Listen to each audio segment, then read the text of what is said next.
நீ பயப்படாதே, கலங்காதே. ஆண்டவரே, ஒரு புதிய ஆண்டுக்குள் பிரவேசித்து விட்டேன், எனக்குள் பயம் இருக்கிறது. இது எப்படி? எனக்குள் ஒரு கலக்கம் காணப்படுகிறது. இது எப்படி?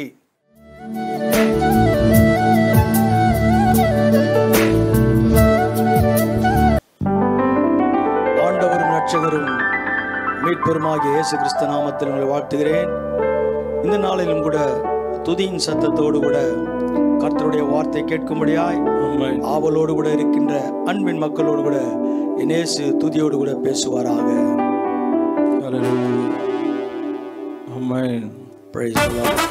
எல்லாரும் கரங்களை கட்டி உற்சாகமாய் பரிசுத்த ஆவியானவருடைய வல்லமை அறிந்து கொள்ளும்படியாய் சந்தோஷமாயிருங்க. எப்பொழுதும் சந்தோஷமாயிருங்க. உயர்வானாலும் தாழ்வானாலும் சர்வ வல்ல தேவன் நம்மோடு கூட இருக்கிறார். அவர் இம்மானுவேல், நம்மோடு கூட இருக்கிற தேவன். இம்மானுவேல் என்பதற்கு இயேசு நம்மோடு கூட இருக்கிறாராம். அவர் நம்மோடு கூட இருக்கிற தேவன் அல்லவா? அவர் பெரியவர்.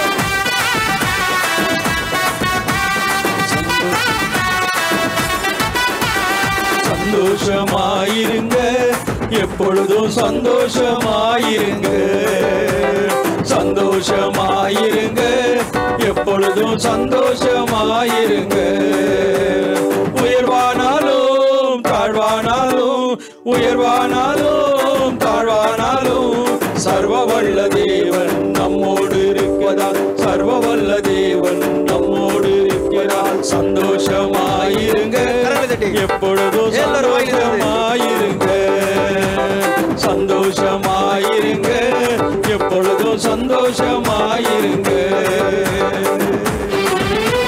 நெருக்கமா? கவலைப்படாதீர்கள். நெருக்கத்தை மாற்றுகிறவர் இயேசு ஒருவரே. எப்படிப்பட்ட நெருக்கத்திலே நீ தள்ளப்பட்டிருந்தாலும் அவர் ஒருவர் மாத்திரம்தான் உன்னை உயிர்ப்பிக்க வல்லமையுள்ள தேவனா இருக்கிறார். ஒருவேளை நண்பன் சொல்லலாம், உன்னை நான் காப்பாற்றுவேன், உன்னை கைவிட மாட்டேன் என்று. ஆண்டவர் ஒருவர் மாத்திரம் உன்னை நன்மையாய் செய்கிறவர். அவர் காரியங்களை வாய்க்க பண்ணுகிறவர். அவர் நெருக்கத்தின் நேரத்திலும் கண்ணீரின் பாதையிலும் உன்னை ஆசீர்வதிக்க வல்லவராயிருக்கிறார். நெருக்கத்தின் நேரத்திலும் கண்ணீரின் பாதையிலும், நெருக்கத்தின் நேரத்திலும் கண்ணீரின் பாதையிலும் நம்மை காண்கின்ற தேவன் நம்மோடு இருப்பதால் சந்தோஷமாயிருங்க. நம்மை காண்கின்ற தேவன் நம்மோடு இருப்பதால் சந்தோஷமாயிருங்க. சந்தோஷமாயிருங்க, எப்பொழுதும் சந்தோஷமாயிருங்க. சந்தோஷமாயிருங்க, எப்பொழுதும் சந்தோஷமாயிருங்க. என்னதான் நேர்ந்தாலும் சோர்ந்து போகாதீங்க. என்னதான் நேர்ந்தாலும் சோர்ந்து போகாதீங்க. நம்மை அழைத்த தேவன் கைவிட மாட்டார். சந்தோஷமாயிருங்க. நம்மை அழைத்த தேவன் கைவிட மாட்டார்.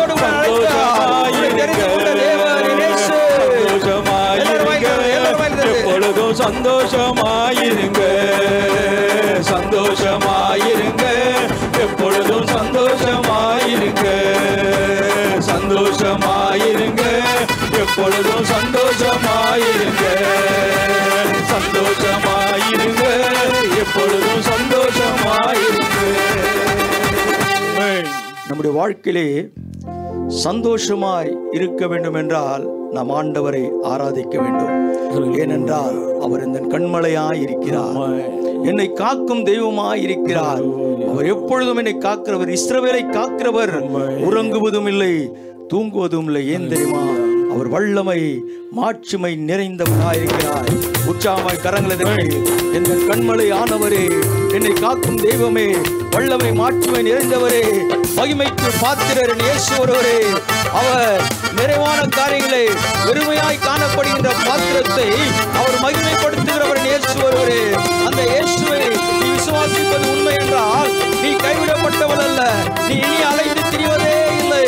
உன்னை அலைந்து திரியாதபடிக்கு இயேசுவை உயர்த்த போகிறார். கரங்களை தட்டுவோம்.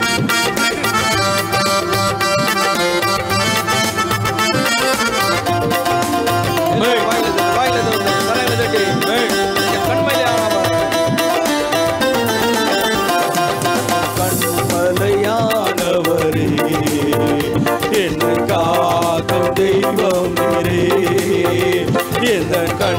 கண்மலையானவரே, என்னை காக்கும் தெய்வம் நீரே. வல்லமை மாட்சிமை நிறைந்தவரே, மகிமைக்கு பாத்திரரே. வல்லமை மாட்சிமை நிறைந்தவரே, மகிமைக்கு பாத்திரரே. ஆராதனை எல்லாரும் வாய்க்கிறே. அப்பா உமக்கே ஆராதனை ஆண்டவரே, உமக்கே மகிமை எல்லாரும் வாய்க்கிறது. ஆராதனை உமக்கே, ஆராதனை உமக்கே. வாய்களை திறந்து எல்லாரும் வாய்களை திறந்து தேவனை ஆராதிப்பது உண்மை என்றால், தேவனோடு கூட பேசுவது உண்மை என்றால், உங்கள் சிறகுகளில் என்றென்றும் மகிழ செய்கிறவர் இயேசு ஒருவரே. அவரோடு கூட பேசுங்கள், மகிழ்ச்சியோடு கூட இருக்கும்படியாய் மகிழ செய்கிறவர் இயேசு ஒருவரே. ஆமென். சிறகுகளில் நிழலில் என்றென்றும் மகிழ செய்வீர். உந்தன் சிறகுகளில் நிழலில் என்றென்றும் மகிழ செய்வீர். தூயவரே துணையாளரே, துதிக்கு பாத்திரரே. ஆமென். தூயவரே துணையாளரே, துதிக்கு கரங்களை எல்லாரும் கரங்களை ஆராதனை உமக்கே. ஆராதனை உமக்கே. இயேசுவோடு பேச போகிறார், இயேசுவோடு பேச போகிறார். உன் அருவருப்புகளை விலகினார் இயேசு. உன்னை அழைத்து திரியும்படியாய் தேவனால இந்த ஆண்டிலே நன்மையான காரியங்கள் செய்கிறவர், இந்த மாதத்தில் நன்மையான காரியங்கள் செய்கிறவர். ஆராதனை உமக்கே, ஆராதனை உமக்கே. பலவீன நேரங்களில் கிருபை தந்தீர். என் பலவீன நேரத்தில் எல்லாம் உம்முடைய கிருபை என்னை தாங்கும்படியாய், என்னை பாதுகாக்கும்படியாய் ஆண்டவரே நீர் என்னை உயர்த்தி வைத்த தேவன் நீர் அல்லவா. ராஜா என் பலனானி, ஆமென். எதற்கும் பயமில்லையே. ராஜா என் பலனானி, ஆண்டவரே நீர் என்னோடு கூட இருக்கும் பொழுது சங்கீதக்காரன் கர்த்தரின் மெய்ப்பராய் இருக்கிறார். ஆராதனை உமக்கே, ஆராதனை உமக்கே, ஆராதனை உமக்கே, ஆராதனை உமக்கே, ஆராதனை உமக்கே. ஆமென். ஆராதனை ஆராதனை உமக்கே, ஆராதனை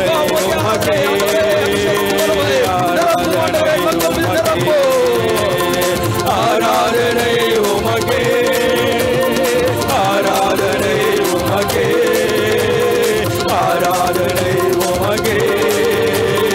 உமக்கே, ஆராதனை உமக்கே, ஆராதனை உமக்கே,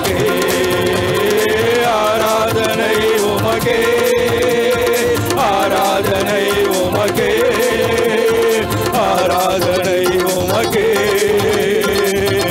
ஆராதனை உமக்கே, ஆராதனை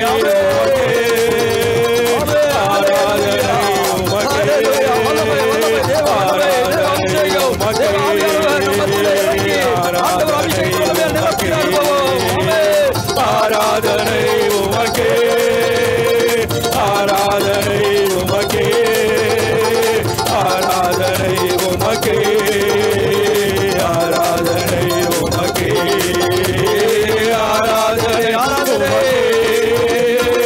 ஆராதனை உமக்கே, ஆராதனை உமக்கே, ஆராதனை உமக்கே. இயேசு இன்றைக்கு நம்மோடு கூட பேசுவார். அவர் பேசுகிறவர் வல்லமுள்ள தேவன். நீர் எங்களோடு கூட பேசும் என்ற நிச்சயத்தோடு கூட நீங்கள் ஜெப சிந்தனையோடு கூட இருப்பது உண்மை என்றால் ஆண்டவர் நம்மோடு கூட பேசுவார். ஆமென்.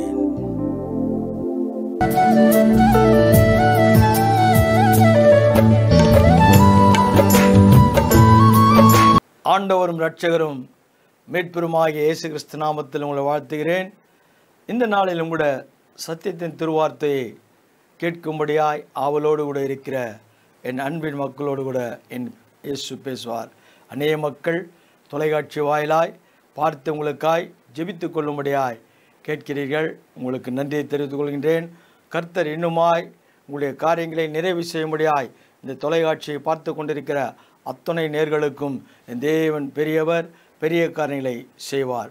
அவர் ஒருவர் மாத்திரம்தான் நம்முடைய காரியங்களை அறிந்தவர். இதற்கு ஆதாரமாக எடுத்துக்கொள்ளுங்கள். எரேமியா தீர்க்கதரிசன புஸ்தகம் 4ஆம் அதிகாரம் 1 வசனத்தை வாசிக்க கேட்போம். இஸ்ரவேலே, நீ திரும்புகிறதற்கு மனதாயிருந்தால் என்னிடத்தில் திரும்பு என்று கர்த்தர் சொல்லுகிறார். நீ உன் அருவருப்புகளை என் பார்வை நின்று அகற்றிவிட்டால் நீ இனி அலைந்து திரிவதில்லை. நீ மனம் திரும்புவதற்கு மனதாயிருந்தால் அழைப்பு கொடுக்கப்பட்டது. உனக்கு கிடைக்க வேண்டிய காரியம் என்னென்பது சொல்லப்பட்டது. நாம் செய்ய வேண்டிய காரியம், நீ மனம் திரும்ப விரும்பினால் அந்த அழைப்புக்கு பாத்திரராய் நம்மை தகுதிப்படுத்திக் கொள்ள வேண்டும். ஒரு அழைப்பு கொடுக்கப்பட்டது, ஒரு எச்சரிப்பின் சத்தமும் கொடுக்கப்படுகிறது. நீ உன் அருவருப்புகளை என் பார்வையினின்று அகற்றிவிட்டால் நீ இனி அலைந்து திரிவதில்லை. ஆண்டவர் அழைப்பு கொடுக்கிறவர் மாத்திரமல்ல, ஒரு எச்சரிப்பின் சத்தத்தை நமக்கு சொல்லுகிறார், ஆசீர்வாதத்தையும் கொடுக்கிறார். நாம் எந்த நிலைமையிலே இருக்கிறோம்? மனம் திரும்புகிற பாத்திரமாய் இருப்பது உண்மை என்றால், நாம் நம்மிடத்தில் இருக்கிறதான அருவருப்புகளை அவருடைய பார்வையில் என்று அகற்ற வேண்டும். அப்படி அகற்றிவிட்டால் இந்த ஆண்டிலே உங்களுக்கு கொடுக்கப்பட்டதான வாக்கின் வார்த்தை, நீ இனி அலைந்து திரிவது இல்லை. அது உண்மை. எரேமியா 30ஆம் அதிகாரம் 10ஆம் வசனத்தை வாசிக்க கேட்போம். ஆகையால் என் தாசனாகிய யாக்கோபே, நீ பயப்படாதே, இஸ்ரவேலே கலங்காதே என்று கர்த்தர் சொல்கிறார். உனக்கு ஆண்டவர் சொல்லுகிறது என்னவென்றால், நீ பயப்படாதே, கலங்காதே. ஆண்டவரே, ஒரு புதிய ஆண்டுக்குள் பிரவேசித்து விட்டேன், எனக்குள் பயம் இருக்கிறது. இது எப்படி? எனக்குள் ஒரு கலக்கம் காணப்படுகிறது. இது எப்படி நினைக்கிறாய் அல்லவா? உன்னுடைய பயத்தையும் உன்னுடைய கலக்கத்தையும் ஆண்டவர் மாற்றுவார். ஆண்டவரே, நான் திருமணம் வைத்திருக்கிறேன், என்னிடத்தில் ஒன்றுமே இல்லை, நாட்கள் நெருங்கிற்று. பயம், கலக்கம் உண்மைதான். உனக்குள் பயம் இருக்கும், உனக்குள் கலக்கம் இருக்கும். ஆனால் ஆண்டவருடைய வார்த்தை சொல்கிறது, வாசியுங்கள். இதோ நான் உன்னை தூரத்திலும் உன் சந்ததியை தங்கள் சிறையிருப்பின் தேசத்திலும் இராதபடிக்கு ரட்சிப்பேன். யாக்கோபு திரும்பி வந்து அமர்ந்து சுகித்திருப்பான். அவனை தத்தளிக்க பண்ணுகிறவன் இல்லை. நீ சுகிர்த்து அமர்ந்திருப்பாய். ஆண்டவருடைய மீட்டுக் கொண்டார். நீ ஆண்டவரிடத்திலே பேசினாய் அல்லவா, நான் மனம் திரும்புவதற்கு ஏதுவாயிருக்கிறேன், உம்முடைய பார்வையிலிருந்து என் அருவருப்புகளை அகற்றிவிட்டேன் என்று சொல்வது உண்மை என்றால், நீ அலைந்து திரிவதில்லை. நீ சுகித்திருக்கும்படியாய் கவலையற்ற சூழ்நிலை ஆண்டவருடைய ரட்சித்து விட்டார், உன்னை மீட்டு விட்டார், விடுதலை கொடுத்து விட்டார், நன்மை செய்து விட்டார், கிருபை செய்தேன் என்று சொன்ன தேவன் அல்லவா. இந்த நாளிலே உனக்கு சொல்கிறார், அதுதான் தத்தளிப்பு இல்லாதபடி செய்கிற தேவன். கிருபை செய்கிறவர் என் உலகத்தின் இரட்சகராகிய இயேசு ஒருவரே.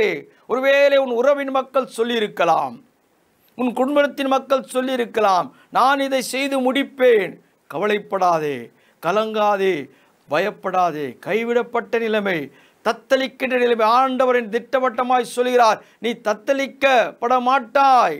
வேதத்தின் வார்த்தை அழகாய் சொல்கிறது, தத்தளிக்க பண்ணுகிறவன் இல்லை, உன்னை ஒருவனாலும் அசைக்கவே முடியாது. ஏனென்றால் இயேசு உனக்கு சொல்கிறார், உன்னை பார்த்து சொல்கிறார், பயப்படாதே என்று சொல்கிறார், கலங்காதே என்று சொல்கிறார். கலக்கத்தோடு கூட தொலைக்காட்சிக்கு முன்பாய் என்ன நடக்கப் போகிறது, நாளைக்கு அடுத்த நிமிடம் என்ன நடக்கப் போகிறது, ஒருவேளை வியாதியினுடைய கொடுமையாயிருக்கலாம், பலவிதமான சோர்வான காரியமாயிருக்கலாம். ஆண்டவர் உனக்காய் பேசிக் கொண்டிருக்கிறார். அடுத்த வசந்த வாசிங்கள். உன்னை ரட்சிப்பதற்காக நான் உன்னோடு கூட இருக்கிறேன் என்று கர்த்தர். எத்தனை பேர் உண்மை உள்ள வார்த்தை, யோசித்து பாருங்கள். உன்னை ரட்சிப்பதற்காகவே நான் உன்னோடு கூட இருக்கிறேன். ஒருவேளை உன் கணவன் சொல்லுவான், உன் மனைவி சொல்லுவாள், உன் பிள்ளைகள் சொல்லுவார்கள், நான் கூடவே இருக்கிறேன், கவலைப்பட வேண்டாம், நான் பார்த்து கொள்கிறேன். எல்லாம் கைவிடப்பட்ட நிலைமையிலே பரிதவிப்போடு கூட அன்பு குடும்பத்தின் மக்களே பார்த்து கொண்டிருக்கிறீர்கள் அல்லவா?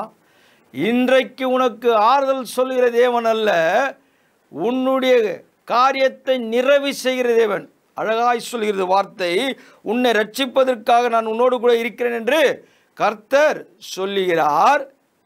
உன்னை சிதறடித்த எல்லா ஜாதிகளையும் நான் நிர்மூலமாக்குவேன். உன்னையோ நான் நிர்மூலமாக்காமலும் முற்றிலும் தண்டியாமல் விடாமல் மட்டாய் தண்டிப்பேன். யோசித்து பாருங்கள். ஆண்டவர் வார்த்தை மிகவும் தெளிவாயிருக்கிறது. ஆண்டவர் நம்மோடு கூட இருக்கிறார். நீ அலைந்து திரிவதில்லை. ஆண்டவருடைய மகத்துவம் வல்லமை நம்மோடு கூட பேசிக் கொண்டிருக்கிறது. அடுத்த வசனம் சொல்லுகிறது, கர்த்தர் சொல்லுகிறது என்னவென்றால், உன் புண் ஆறாததாயும் உன் காயம் கொடிதாயும் இருக்கிறது. யோசித்து பாருங்கள். உனக்குள் இருக்கிற வேதனை இன்னுமாய் ஆறவில்லை. காயம் கொடிதாயிருக்க நினைத்து கொண்டிருக்கிறாயா? இதை யார் எனக்கு குணப்படுத்துவார்? நம்பினேன், செய்வார்கள் என்று சொல்லப்பட்ட சூழ்நிலை. என்னுடைய காயம் அப்படியா இருக்கிறது, ஆற்றப்படவில்லை. ஒருவேளை சரீரத்துடைய காயமாயிருக்கலாம், ஆத்மாவு காயமாயிருக்கலாம். எல்லாவற்றையும் ஆண்டவர் விடுதலை கொடுக்கிறவராயிருக்கிறார். நீ மனம் திரும்பி உன்னுடைய பார்வையிலிருந்து அருவருப்புகளை அகற்றிவிட்டால் நீ இனி அலைந்து திரிவதில்லை. உன் காயங்களை ஆற்றப் போகிறார். உன்னுடைய கடினத்தை ஆண்டவர் மாற்றப் போகிறார். ஆண்டவரே, எனக்கு எத்தனை பேர் எரிச்சலாக இருக்கிறது, வேதனையாக இருக்கு. ஒருவேளை சரீரத்திலே ஆறக்கூடாத ஒரு புண்ணாக இருக்கலாம். பலவிதமான காரியங்களை நீ செயல்பட்டும் அது இன்னுமாய் ஒரு நல்ல நிலைக்கு வரவில்லை என்று வேதனையோடு கண்ணீர் விட்டு கொண்டிருக்கிற உனக்கு ஆண்டவர் சொல்லி கொண்டிருக்கிறார், நீ எதை குறித்தும் கவலைப்படாதே. ஆண்டவர் எல்லாவற்றிலும் மேலானவர். உலகத்தின் இரட்சகராகிய இயேசு வார்த்தை திட்டவட்டமாய் சொல்கிறது. 16ஆம் வசனத்தை வாசியுங்கள். ஆதலால் உன்னை பட்சிக்கிறவர்கள் யாவரும் உனக்கு விரோதமாய் உருவாக்கப்படுகிற எல்லா ஆயுதமும், எந்த ஆயுதமாக இருந்தாலும் சரி, வாய்க்காமல் போகும். உன்னை பட்சிக்கிறவர்களை ஆண்டவர் பட்சிக்கிறவராயிருக்கிறார். உன்னை பலவிதமான காரியங்களில் பட்சித்தார்கள் அல்லவா? ஆனால் ஆண்டவர், நீ உன் அருவருப்புகளை மாற்றிவிடும்போது நீ இனி அலைந்து திரிவதே என்று சொல்கிற தேவன் அவர்களை பட்சிக்கிறவராயிருக்கிறார். வாசிங்க. உன் சத்துருக்கள் எல்லோரும் சிறைப்பட்டு போவார்கள். உன்னை சூறையாடுகிறவர்கள் சூறையாடப்படுவார்கள். உன்னை கொள்ளையிடுகிற அனைவரையும் கொள்ளைக்கு ஒப்பு கொடுப்பேன். யோசித்து பாருங்கள். உன்னை சூறையாடுகிறவர்களை நான் சூறையாடுவேன் சொல்றார். சும்மா இருங்கள், யுத்தம் என்னுடையது என்று சொல்கிறார். ஏன் தெரியுமா? உன் அருவருப்புகளை விட்டுவிடும் பொழுது, அவரிடத்தில் நீ திரும்பும்போது, நீ இனி அலைந்து திரிவதில்லை. உன்னை கொள்ளையிட வேண்டும் என்று நினைக்கிற மக்களை ஆண்டவர் அறிந்தவராயிருக்கிறார். இனி உனக்கு எந்த விதமான இடையூறே இல்லை. நீ அமர்ந்திருக்க வேண்டியதுதான். நீ அலைய வேண்டிய அவசியமே கிடையாது. நீ எதற்காய் ஓடி தவிக்க வேண்டிய உன்னுடைய வாழ்க்கையிலே சூழ்நிலை இல்லை. இந்த ஆண்டிலே ஆண்டவர் எல்லாவற்றையும் மாற்றிவிட்டார். நீ அமைதியாக இருக்க வேண்டும். உன்னை ஆண்டவர் ரட்சித்து விட்டார். உன்னுடைய அங்கலாய்ப்பை ஆண்டவர் அறிந்தவராயிருக்கிறார். எல்லாவற்றையும் மாற்றி யாரெல்லாம் உன்னை அழிக்க வேண்டும், உன்னை சூறையாட வேண்டும், கொள்ளையிட வேண்டும் நினைத்தார்களோ, பட்சிக்க வேண்டும் நினைத்தார்களோ, அவர்களை ஆண்டவர் பட்சித்து போட்டு விட்டார். அவர்களை கொள்ளையாடி விட்டார். அவர்களுடைய காரியங்கள் நிர்மூலமாக போய்விட்டதாம். ஏன் தெரியுமா? ஆண்டவர் சொன்ன வாக்குத்தத்தம் உங்களுடைய வாழ்க்கையிலேயே நிறைவேறும்படியாய், உன்னுடைய வாழ்க்கையிலேயே நிறைவேறும்படியாய் நீ இனி அலைந்து திரிவதில்லை. நீ அலைந்து திரிய வேண்டிய அவசியமே இல்லை. அவர் எல்லாவற்றையும் பார்த்து கொள்வார். அவருக்கு தெரியும். ஏன் தெரியுமா? உன்னுடைய எண்ணம் என்ன என்பது, உன்னுடைய மனது என்ன என்பது ஆண்டவர் அறிந்தவராக இருக்கிறார். அவருக்காய் ஒப்பு கொடுத்ததான எண்ணம் அல்லவா? நீ மனம் திரும்பி ஆண்டவரிடத்திலே நீ கசந்து அழும் பொழுது ஆண்டவர் உனக்காய் கிருபை செய்தேன் என்று சொன்னதான தேவன் அல்லவா? அந்த கிருபையை உனக்கு அனுதினமும் புதிதாய் கொடுக்கப்படுகிறது. அனுதினமும் அவருடைய கிருபை புதிதாக்கப்படுகிறது. அது புது வல்லமை, புது அபிஷேகம், புது கிருபை, புது நன்மை உனக்கு தினமும் கிடைக்கும்படியாய் காணப்படுகின்ற காரியம் அல்லவா?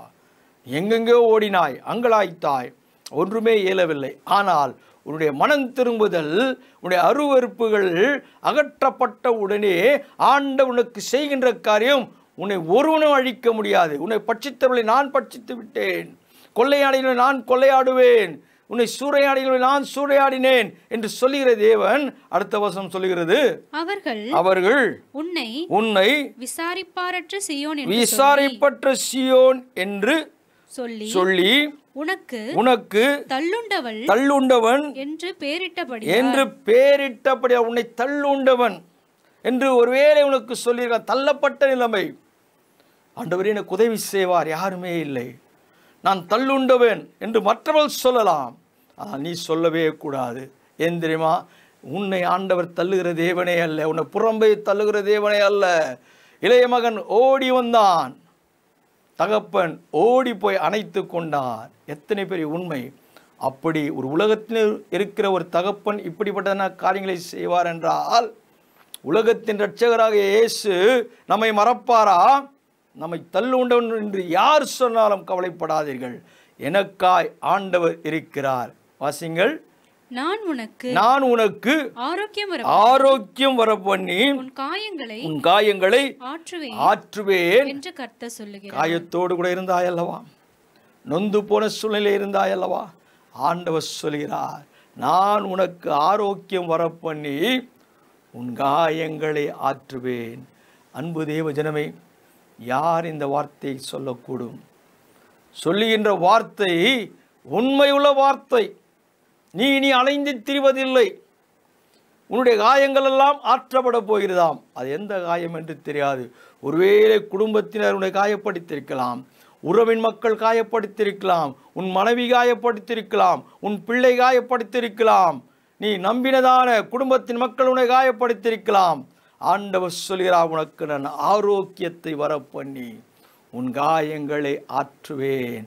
ஆண்டவர் நமக்கு ஆரோக்கியத்தை, ஆண்டவரே எனக்கு முடியவில்லை, ஒருவேளை தலைவலி நினைக்கிறாயா, சரீரத்துடைய பலவீனம் நினைக்கிறாயா, வயிற்றிலே பலவிதமான காரியங்கள், ஆண்டவரே எனக்கு இடது பக்கம் வலிக்கிறது, வலது பக்கம் வலிக்கிறது, மார்பு வலிக்கிறது, முதுகு வலிக்கிறது, கால் வலிக்கிறது, கை வலிக்கிறது என்று பலவிதமான வலிகள் உன் சரீரத்திலே இருக்கலாம். ஆண்டவர் திட்டவட்டமாய் சொல்கிறார், நீ இனி அலைந்து திரிவதில்லையாம். ஏன் தெரியுமா? நான் உனக்கு ஆரோக்கியம், நீ மருத்துவத்திலே போக தேவையில்லை. ஆரோக்கியத்தை கொடுக்கிற உலகத்தின் இரட்சகராகிய இயேசு ஆண்டவர் உனக்கு ஆரோக்கியத்தை வர பண்ணிவிட்டார். நீ எதை குறித்தும் கலங்காதே. ஒருவேளை மருத்துவம் சொல்லியிருக்கலாம், உன் வாழ்க்கை முடிந்து விட்டது, உன் கிட்னி அழுகிவிட்டது, எல்லாம் லிவர் ஸ்பாயில் ஆகிவிட்டது, வயிற்றிலே பலவிதமான பிரச்சனை இருக்கிறது, ஆகாரம் உட்கொள்ள முடியவில்லை, வேதனை நினைக்கிறாயா? ஆண்டவர் சொல்லிவிட்டார், நான் உனக்கு ஆரோக்கியம் வர பண்ணி உன் காயங்களை ஆற்றுவேன். ஆறாத புண் இருக்கலாம், உன் சரீரத்திலே ஆறாத புண் இருக்கலாம், அவைகளை ஆண்டவர் ஆற்றுவேன் என்று சொல்கிறார். ஏன் தெரியுமா? சொன்ன வார்த்தை அதுதான். நீ இனி அலைந்து எத்தனையோ மருத்துவத்திலே போனேன், எத்தனையோ உறவின் மக்களிடத்திலே போனேன், பலவிதமான காரியங்களுக்காய் பிரயாசப்பட்டேன், கிடைக்கவில்லை என்று அமர்ந்து விட்டாய். ஆற்றுகிறவர் இயேசு ஒருவரே.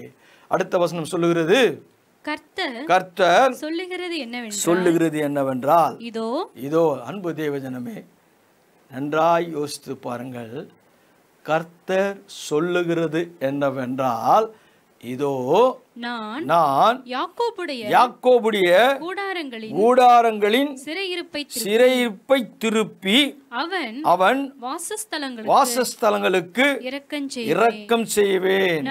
நகரம் தன் மண்மேட்டின் மேல் கட்டப்பட்டு அரண்மனை முன்போல நிலைப்படுமா. பாத்தீங்களா, இதோ என்று சொல்கிறதான் ஜனம். இதோ யாக்கோபின் கூடாரங்களின் சிறையிருப்பை திருப்பி.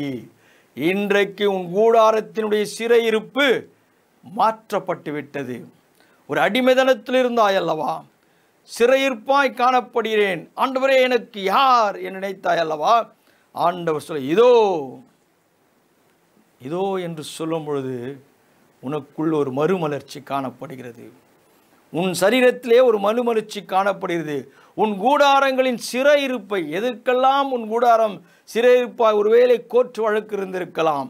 ஆண்டவரே பல வருடங்களாய் கோர்ட் வழக்கு இன்னுமாய் முடியவில்லையே என்று ஏக்கத்தோடு கூட இருக்கலாம். முடிந்துவிட்டது என்ற சூழ்நிலை. ஆனால் அந்த சூழ்நிலை மீண்டுமாய் புதுப்பிக்கப்படுகிறது. நினைக்கிறாயா? உன் சிறையிருப்பை ஆண்டவர் மாற்றிவிட்டார். நீ எதை குறித்தும் கலங்காதே. சிறையிருப்பை மாற்றுகிற தேவன் அல்ல, அவன் வாசஸ்தலங்களுக்கு இரக்கம் செய்வேன் என்று சொல்கிறார். உன்னுடைய வாசஸ்தலத்துக்கு இரக்கம், எனக்கு இரக்கம் பாராட்டுவார் யார் இல்லை. அழுது கொண்டிருந்தாய், கதறினாய், வேதனைப்பட்டாய். இரக்கம் செய்வேன். நகரம் தன் மண்மேட்டின் மேல் கட்டப்பட்ட அரண்மனை முன்போல் நிலைப்படும். முன்போல் நிலைப்படும். உனக்கு என்ன ஆசீர்வாதம் இருந்ததோ அந்த ஆசீர்வாதத்தெல்லாம் இழந்து விட்டேன். என் கூடாரம் இல்லை, என்னுடைய கூடாரம் பாழாகி விட்டது, என்னுடைய வியாபார ஸ்தலம் பாழாகிவிட்டது, ஒன்றுமே இல்லை. முன்பு நான் ஆசீர்வாதமாக இருந்தேன் என்றதான் அருவருப்பான வார்த்தை நீ அகற்றி விட்டாய் அல்லவா. அவருடைய பார்வையிலிருந்து நீ இனி அலைந்து திரிவதே இல்லை. ஆண்டவர் உனக்காய் காரியங்களை செய்கிறவர். முன்போல உன் கூடாரம், ஆண்டவர் உன் அரண்மனை போல காரியங்களை நிலைநிறுத்தும்படியாய் நிலைப்படும் என்று சொல்கிறார்.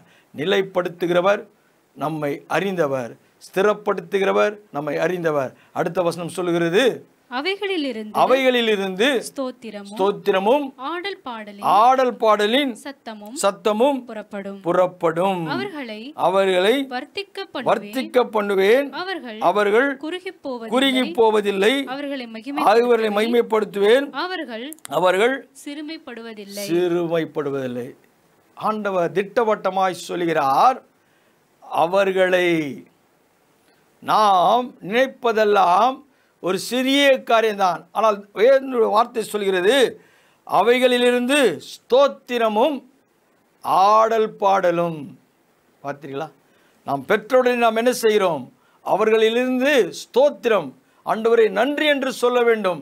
நாம் பெற்றுக்கொண்டு விட்டோம். ஆண்டவர் சொன்னார் அல்லவா, கிருபை செய்தேன், நீ இனி அலைந்து திரிவதில்லை. மீண்டும் இந்த வசனத்தை வாசியுங்கள். அவைகளிலிருந்து ஸ்தோத்திரமும் ஆடல் பாடல் சத்தமும் புறப்படும். உன்னுடைய கூடாரம் சிறையிருப்பை மாற்றிவிட்டார். இனி உன் கூடாரங்களிலே ஆடல் பாடல் சந்தோஷம்தான். யாரெல்லாம் உன் வீட்டை பார்த்து ஏளனமாய் பேசினார்களோ, உன் குடும்பத்தை பார்த்து ஏளனமாய் பேசினார்களோ, உன் மகனை பார்த்து இவன் குடிகாரன், இனி இவன் வாய்ப்பே இல்லை, திருந்து வாய்ப்பே இல்லை, தேவையற்ற வார்த்தை, தகுதியற்றவர்கள் ஒருவேளை உன்னிடத்தில் பேசியிருக்கலாம். தகுதியற்றவர்கள் உன் பிள்ளையை குறித்து, உன் பெண்ணை குறித்து பேசியிருக்கலாம். பேசுவதற்கு அருகதையற்றவர்கள், ஆண்டவர் அவர்களை பட்சித்து போடுவேன் என்று சொல்கிறார். உன்னை அழிக்க வேண்டும் நினைத்ததான மக்களை ஆண்டவர் அறிந்தவராயிருக்கிறார். நம்முடைய சூழ்நிலை அப்படி இருக்கும்பொழுது பலர் பலவிதமான காரியங்களிலே பேசுவார்கள் அல்லவா.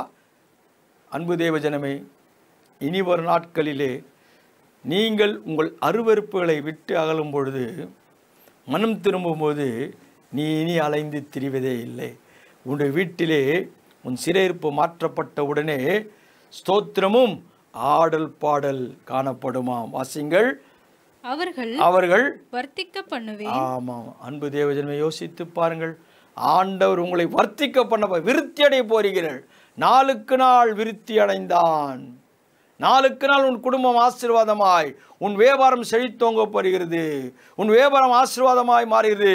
உன் சரீரத்துடைய காரியங்கள் எதெல்லாம் முடிந்து விட்டது என்று சொல்லப்பட்டார்களோ அதெல்லாம் ஒரு மாற்றம், ஒரு புத்துணர்ச்சி, ஒரு புதிய சரீரம், ஒரு புதிய மேனி. ஒருவேளை சரீரத்திற்குள் காணப்படுகிற எப்படிப்பட்டதான லிவர் பிரச்சனை, எப்படிப்பட்டதான ஹார்ட் பிரச்சனை, வயிற்று பிரச்சனை இருந்தால் ஆண்டவர் எல்லாவற்றையும் மாற்றுகிறாராம். நாளுக்கு நாள் வர்த்திக்க பண்ணி அவர்கள் குறுகி போவதில்லை, அவர்களை மகிமைப்படுத்துவேன், அவர்கள் சிறுமைப்படுவதில்லை. அவரை ஆண்டவர் மகிமைப்படுத்த போகிறாராம். இன்றைக்கு ஆண்டவர் நம்மளை மகிமைப்படுத்த போகிறார். நாம் இனி சிறுமைப்பட்டு போவதே இல்லை. ஆண்டவர் நம்மை தெரிந்து கொண்டார். ஏன் தெரியுமா?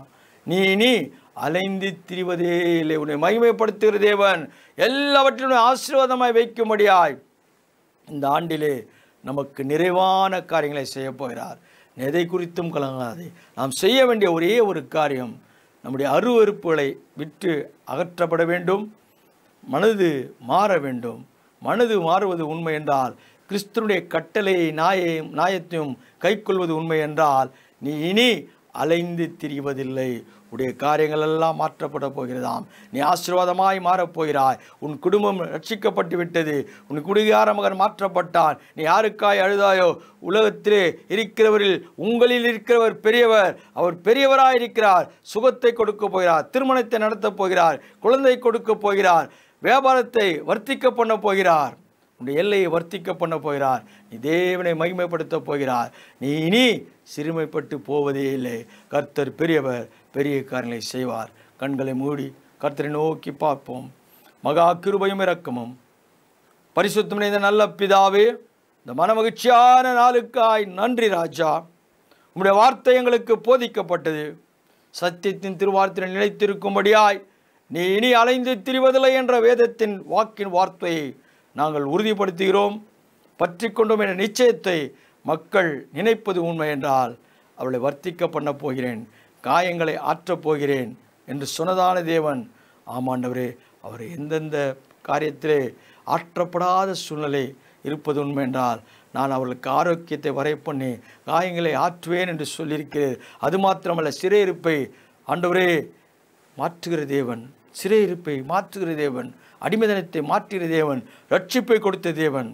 ஆண்டவரே, அவருடைய இல்லத்தில் இனி வரும் நாட்களிலே சந்தோஷமும் சமாதானமும் களிப்பும் உண்டாக முடியாது என் தேவன் இன்றைக்கு பேசியிருப்பதற்காய் நன்றி ராஜா. பலவீனமாக இருக்கிற மக்களை ஆண்டவரே பலவீனத்திலிருந்து நல்ல சுகத்தை தாரும். எதற்காய் அழுது கொண்டிருக்கிறார்களோ அவர் அந்தந்த பலவீன பகுதியிலே தங்களுடைய கரங்களை வைத்து இயேசு எனக்கு சுகம் கொடுத்து விட்டார், கிருபை செய்தேன் என்று சொன்னவன் கிருபை செய்து விட்டார் என்ற நிச்சயம் அவர்களோடு உள்ள காரியங்களை வாய்க்க பண்ணும். ஆண்டவரே, நீர் பெரியவர், பெரிய காரியங்களை செய்யும். இயேசு நல்ல நாமத்தில் பிதாவே, ஆமென். என் ஆத்மாவே கர்த்தரை ஸ்தோத்திரி, என் முழு உள்ளமே அவருடைய பரிசுத்த ஸ்தோத்திரி. ஆத்மாவே கர்த்தரை ஸ்தோத்திரி, அவர் செய்த சகல உபகாரங்கள் மறவாதே. ஆமென். நம்முடைய கர்த்தராகிய இயேசு கிறிஸ்துவின் கிருபையும் பிதாவுடைய அன்பும் பரிசுத்தமும் விசேஷமாய் இந்த நாளிலே சத்தியத்தின் திருவார்த்தை கேட்ட மக்களோடு கூட சமாதானத்தின் கிருபை இன்றும் என்றும் சதா காலம் இருப்பதாக. ஆமென், ஆமென். God bless you. கர்த்தர் உங்களை ஆசீர்வதிப்பார். Praise the Lord.